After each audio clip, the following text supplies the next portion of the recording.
नमस्कार, जम्मू संवाद में आपका स्वागत है और मैं हूं ललित खजूरिया। कोविड-19 की महामारी पूरे विश्व में फैली हुई है, हिंदुस्तान में भी देखने को मिल रहा है और जम्मू कश्मीर की बात करें तो केसेस में लगातार इजाफा हो रहा है। लेकिन आज मुझे भी ये पहली बार पता चला कि कोविड-19 और कोरोना वायरस जो है इसमें क्या अंतर है, क्योंकि इससे पहले हम कोविड-19 कोरोना वायरस एक ही समझते थे। कोई पॉजिटिव आता था उसे भी कोविड-19 बोल देते थे, कोरोना वायरस पॉजिटिव है, ये है। इसी पर हम आज ये जो इसमें एक धारणा जो है जो एक जैसी चल रही है उसमें क्या अंतर है, इसी पर चर्चा करने के लिए हमारे साथ एसएसपी कठुआ शैलेंद्र मिश्रा जी हमारे साथ मौजूद है। और मैं आपको ये भी बता दूं, ये एमडी भी हैं, यानी कि इन्होंने डॉक्टर हैं। ये इन्हीं से हम जानेंगे कि कोविड-19 और कोरोना वायरस में क्या अंतर है। सर, स्वागत है आपका। सर, क्या अंतर है सर कोविड-19 और कोरोना वायरस में? देखिए, जो नोवेल कोरोना वायरस है ये एक वायरस का नाम है जी। तो जब हम कोरोना पॉजिटिव बोलते हैं किसी को, तो हमने कहीं उसका नेजो म्यूकोजल सैंपल जब किया है और उस नेजो म्यूकोजल सैंपल में नोवेल कोरोना वायरस का आरएनए डिटेक्ट हो जाता है, तब हम ये बताते हैं कि भाई ये व्यक्ति इन्फेक्टेड है, तो उसे कोरोना पॉजिटिव कहा जाता है। अब इन्फेक्शन का मतलब ये नहीं कि ये बीमार है, बीमारी और इन्फेक्शन में फ़र्क होता है। जैसे HIV इन्फेक्शन और एड्स में फ़र्क है। One person can be HIV positive, but he might not have AIDS. Only when he develops signs and symptoms, it will be called as AIDS. बहुत सारे लोग पूरी जिंदगी HIV इन्फेक्टेड रहते हैं, बट उनको एड्स कभी नहीं होता। सिमिलरली कोरोना पॉजिटिव जो बंदा आ जाए तो ज़रूरी नहीं कि वो कोरोना वायरल डिजीज़ की तरफ जाए। कोविड जो होता है वो एक रेस्पिरेटरी सिस्टम, जिसको अलग अलग नामों से जाना जाता है। जैसे मैं अगर सिंपल भाषा में समझाने की कोशिश करूं तो किसी को सर्दी, खांसी, उल्टी, जुलाब शुरू हो जाए, उसको हाई फीवर आ जाए और साथ में वो कोरोना पॉजिटिव भी हो, ऐसे केस में उसे कोविड कहा जाता है। अच्छा। तो कोविड की स्टेज तक बहुत कम लोग जाते हैं। आज हमारी रिकवरी रेट ऑलमोस्ट 38% है पूरे इंडिया की, और बहुत सारे केसेस ऐसे हैं जो पॉजिटिव से नेगेटिव हो गए हैं बिना कोई सिम्टम डेवलप हुए। मैं कठुआ की बात आपको करूं तो हमारे पास 31 कोरोना पॉजिटिव केसेस अभी तक डिटेक्ट हुए हैं। उनमें से एक केस पॉजिटिव से नेगेटिव हो गया बिना कोई सिम्टम डेवलप हुए। तो मैं बड़े सिंपली ये बता सकता हूं कि वो कोरोना पॉजिटिव था, वो कोविड नहीं था, और अब वो कोरोना नेगेटिव है। अब he is as good as you and me. मतलब कोविड और कोरोना ये पॉजिटिव, इसमें अंतर होता है। हाँ, ये स्टेज है। You cannot. पहली स्टेज कौन सी होती है फिर? ये पहला स्टेज होता है इन्फेक्शन का। आप पहले इन्फेक्ट होंगे, आपके बॉडी में वो इन्फेक्शन मिलेगा, या तो आप सीधे आरएनए को टेस्ट कर रहे हैं वायरस के, या आपके बॉडी में जो एंटीबॉडीज डेवलप हो रही हैं वो ब्लड के थ्रू भी आप उसकी सैंपलिंग कर सकते हैं। उससे भी पता चलता है कि आपके बॉडी में वो इन्फेक्शन है या नहीं है। तो first stage is the infection, the second stage is the disease, and the third stage is obviously या तो आप उस डिजीज से क्योर होंगे या वो डिजीज से आपकी फर्टिलिटी होगी। तो पहले स्टेज से जरूरी नहीं कि कोई दूसरे या तीसरे स्टेज की तरफ जाए, पहले स्टेज से ही रिवर्सल हो सकता है। आप पॉजिटिव हैं, पॉजिटिव से नेगेटिव हो गए बिना बीमार हुए। अच्छा। तो we don't have to be worried much about corona positives. हमें जो अपने हेल्थ इंफ्रास्ट्रक्चर पर ध्यान देना है वो ध्यान देना है कि हम कोविड को कैसे ट्रीट करें। हमारे पास कितने कोविड वेलनेस सेंटर्स होंगे, हमारे पास कितने कोविड केयर सेंटर्स होंगे, हमारे पास कितने कोविड हॉस्पिटल्स होंगे। तो सर, ये जितनी जो विश्व भर में जो डेथ वगैरह हुई है या हमारे हिंदुस्तान में, ये कोविड के मतलब ये पॉजिटिव वाले सिम्टम्स नहीं, मतलब उसमें नहीं कहा जा सकता कि हाँ मैं पॉजिटिव कोरोना पॉजिटिव हो गया तो इससे मतलब डेथ नहीं हो सकती। हाँ, ये है कि मेरा थोड़ा सा स्ट्रगल ज्यादा होगा।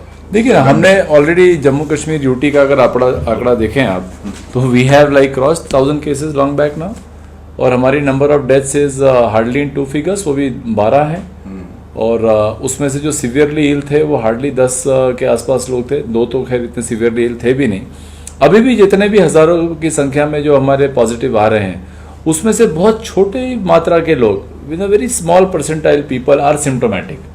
मैं अगर कठुआ की आपको बात करूं तो सारे के सारे एसिम्टोमेटिक हैं। अच्छा, किसी में एक को भी कोविड नहीं, सबको कोरोना पॉजिटिव वो लोग हैं, बीमारी किसी को नहीं है। तो ये जो संभ्रांति एक फैली है कि नहीं जी कोरोना अगर आपको इन्फेक्शन हो गया तो आप बीमार पड़ जाएंगे, बीमारी के बाद आपकी डेथ हो जाएगी, ये टोटल गलतफहमी है। सर, ये कैसे, मतलब ये जहन से कैसे निकाला जाए? क्योंकि अब देखने को मिल रहा है और जो हमारा समाज है वो भी इस बीमारी को बड़ा एक अछूत की तरह ले रहा है कि अछूत वाली बीमारी है, अगर पॉजिटिव हो गया, सपोज मेरा टेस्ट पॉजिटिव आ गया तो मैं तो फिर वो तो मुझे कोविड और ऊपर ही भेज देगी, अब ये बचेगा नहीं। चलिए यही है सबसे पहला कि जो व्हाट्सएप यूनिवर्सिटी चलती है बहुत सारी जानकारियां लोग अनवेरीफाइड सोर्सेज से लेते हैं, को नहीं लेना चाहिए। WHO के साइट्स हैं, WHO ने बड़े क्लियरली डेफिनेशंस दी हुई हैं। उसने कोरोना वायरस का एक अलग डेफिनेशन दिया है, पॉजिटिव का अलग डेफिनेशन दिया है, कोविड का अलग डेफिनेशन दिया है। बट चलें उतनी ज्ञान की बातों में भी ना जाएं, सिंपल तरीके से रहें। तो सिर्फ समाज को इतना बताना है कि जैसे आज हमारे 31 केस हैं, 31 में से एक पॉजिटिव से नेगेटिव हो गया है, बचे हुए 30 केसेस में एक को भी कोई सिम्टम नहीं है, यानी कोई भी उन 30 में से बीमार नहीं है, सिर्फ उनके बॉडी में वायरस प्रेजेंट है और सब कुछ सही रहा तो अगले 14 दिन में बिना किसी ट्रीटमेंट के शरीर की अपनी आत्म शक्ति से वो पॉजिटिव से नेगेटिव भी हो जाएंगे। और ऐसे कितने भी लोग हैं, ये तो खाली नोन फैक्ट्स है ना, ये तो जितने हमने टेस्ट किए होंगे उनमें से हमें मिले, ऐसे बहुत सारे केसेस हैं जिनमें वो वायरस गया भी होगा, वहां पे इम्यूनिटी भी डेवलप हो गई होगी, वो पॉजिटिव से नेगेटिव भी हो गया होगा।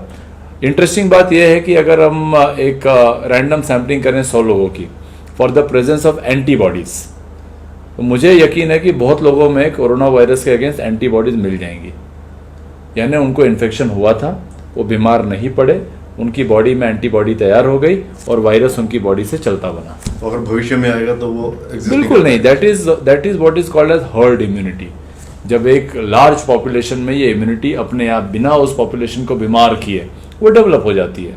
हिस्टोरिकली आप देखेंगे कि जितनी भी ये बड़ी बड़ी महामारियां आई हैं, चाहे प्लाग की आई हो या आपके कोलेरा की आई हो, सिफिलिस की आई हो, ये सारे के सारे हर्ड इम्यूनिटी से ही ट्रीट हुए। ये तो उस मुकाबले में बहुत भयंकर बीमारी नहीं है। वहाँ पे तो कुछ बीमारियां ऐसी थी जहाँ 1/10 of the world population got wiped away. हमारे तो जो डेथ्स हैं वर्ल्ड वाइड वो अब जाके कुछ लाख का 2-3 लाख के आसपास पहुंचे हैं। अदरवाइज आप देखें तो we should not be too fearful about it.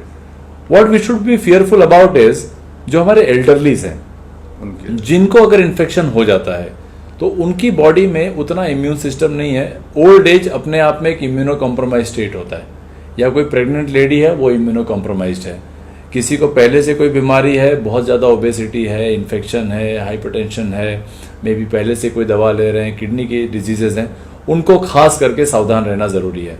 Healthy आदमी को कोरोना से बहुत ज़्यादा घबराने की ज़रूरत नहीं है। It's a welcome thing to a certain extent.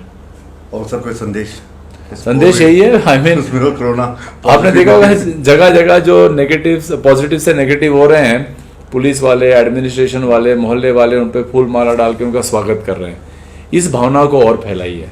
जो कोरोना ग्रसित है वो हमारे सिंपैथी का, एम्पैथी का जरूरत नहीं है, उसको रिस्पेक्ट की जरूरत है। वो हमारे बीच का एक व्यक्ति है जिसके अंदर वो वायरस प्रेजेंट है, उसको उस फाइट में मदद करिए, उसको 10-12 दिन एक अच्छा माहौल दीजिए, उसको खुश रखिए, उसके घर वालों से संबंध मत तोड़िए। आइसोलेशन ठीक है, आइसोलेशन ज्योग्राफिकल होना चाहिए, इमोशनल नहीं होना चाहिए। आप उनको इमोशनली आइसोलेट मत कर दें, आप ज्योग्राफिकली करें। हाँ भाई 4 फुट पे खड़े रहें, बट 4 फुट से प्यार से बात करें, बढ़िया से रहें, उसमें और आप में कोई फर्क नहीं है। Very nice. चलिए सर, बहुत शुक्रिया, थैंक यू। तो कोविड और कोरोना पॉजिटिव में बहुत ज़्यादा अंतर है, और ये मत सोचिए कि अगर मैं कोरोना पॉजिटिव हो गया हूँ तो मैं बहुत बीमार हो गया, ऐसा नहीं है, क्योंकि ये वायरस आता है और चला जाता है अगर मेरा इम्यून सिस्टम स्ट्रांग है। दूसरा ये भी बहुत सर ने कहा कि आपको अगर उसके साथ दूरी बनानी है तो जियोग्राफिकली आप उससे दूरी बना के रखिए, और इमोशनली जो है वो उसके साथ रहिए ताकि उसका मनोबल बढ़े। फिलहाल इतना ही, इजाज़त दीजिए, नमस्कार।